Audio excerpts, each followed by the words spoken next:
السلام علیکم ناظرین، مردوں کا ناک اور کان چھدوانا کیسا ہے؟ کیا فرماتے ہیں علماء دین و مفتیان اعظام اس مسئلے کے بارے میں کہ مردوں کا ناک اور کان چھدوانا شرعاً کیسا ہے؟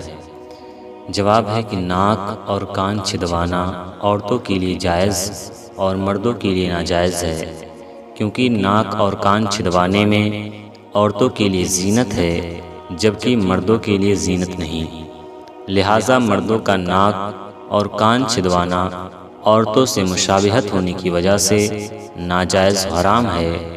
چنانچہ عورتوں کے ساتھ مشابہت اختیار کرنے والے مردوں کے بارے میں صحیح بخاری میں ہے کہ حضرت ابن عباس رضی اللہ تعالیٰ عنہما سے روایت ہے کہ حضور صلی اللہ علیہ وسلم نے ارشاد فرمایا کہ اللہ تعالیٰ کی لعنت ان مردوں پر جو عورتوں سے مشابہت کرے اور ان عورتوں پر جو مردوں سے مشابہت کرے۔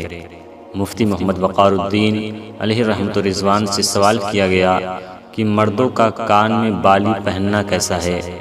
تو آپ نے جواباً ارشاد فرمایا، مردوں کا ناک، کان یا پاؤں کسی جگہ زیور پہننا حرام ہے۔